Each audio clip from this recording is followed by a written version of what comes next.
আসসালামু আলাইকুম রহমতুল্লাহি ওবরাকাত। তো আজকে আমরা চলে এসেছি আমাদের আম গাছগুলোতে আমরা দিব হিউমিক অ্যাসিড, সেটা দেখানোর জন্য। আর কেন হিউমিক অ্যাসিড দেওয়া হয় সেটা হচ্ছে আম গাছে মুকুল না আসলে, আবার অন্যান্য ফলন যেমন কাঁঠাল হতে পারে, নারিকেল হতে পারে, সুপারি, বিভিন্ন ফলনের ভিতরে যখন মুকুল বা এরকম ফুল না আসে তখন এই হিউমিক অ্যাসিডটা দেওয়া লাগে। এটা হচ্ছে জৈব উজ্জীবক। জানুয়ারি মাস এখন আম গাছ যেগুলো আছে বা কাঁঠাল গাছ, এগুলো তো ফলন আসার সময়, আমের মুকুল আসবে, তো এরপরে আম ধরা শুরু হবে। তো আমাদের যে আমের গাছগুলো আছে এগুলোর মধ্যে কেন জানি না এবার মুকুল আসতেছে না। তো ওই পাশে যে বড় আমের গাছগুলো আছে ওগুলোতে কিন্তু মোটামুটি ফুল চলে আসছে। তো আমাদের আমের গাছগুলোতে মুকুল আসতেছে না, এর জন্য এটা দিতে হবে পানিতে 100 গ্রাম 4 লিটার পানিতে দেওয়া লাগবে। গাছের মধ্যে ফলন আসার জন্য, মুকুল যেটা আসে না সেটা মুকুল আসার জন্য, এবং যেটা আমের গাছে মুকুল আসছে এবং মুকুলটা যাতে না ধরে যায় তার জন্য। এবং কাঁঠাল গাছ থেকে শুরু করে এখানে দেওয়া আছে আলু, পেঁয়াজ, তারপরে আপনার কলা, ধান, আলুর, ভুট্টার মধ্যে দেওয়া যাবে আর কি।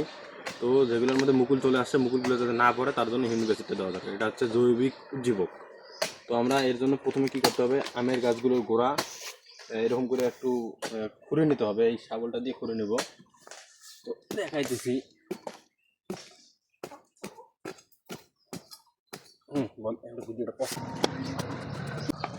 ভালো হয়েছে।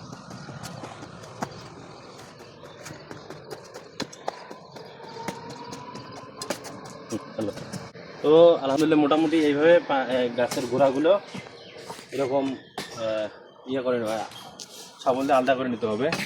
আর এই বালতির মধ্যে কিন্তু আমি গুলাইছি, বালতি একটু দেখেন, এই বালতির মধ্যে গুলাইছি। এটা হচ্ছে আমি এই যে এখন এখানে লেগে আছে, এগুলো গুলাইছি হচ্ছে 100 গ্রাম শুধু 4 লিটার পানি, বা আপনি কম বেশি হয়তো করতে পারেন, এটার মধ্যে অত ইয়ে নেই, যেহেতু এটা কীটনাশক না, এটা হচ্ছে জৈবিক, হ্যাঁ জৈব সার।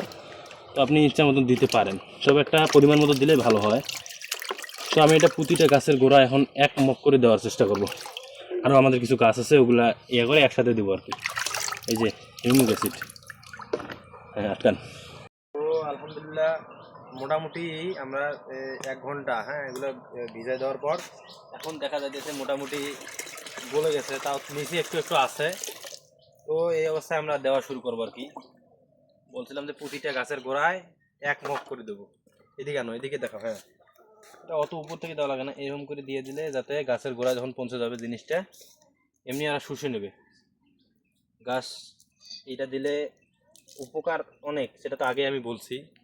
তবে বেশি উপকার হচ্ছে আপনাদের গাছের শিকড়গুলো বৃদ্ধি হয়ে যায়, সালোক সংশ্লেষণ প্রক্রিয়াটা বৃদ্ধি পায়, গাছ তাড়াতাড়ি এরকম মানে জৈবিক উজ্জীবক যাকে বলে, গাছ তাড়াতাড়ি এরকম বেড়ে ওঠে। তো এই ছিল। যদি ভিডিওটা ভালো লাগে সবাই লাইক এবং সাবস্ক্রাইব করবেন। আসসালামু আলাইকুম ওয়া রাহমাতুল্লাহি ওয়া বারাকাতুহু।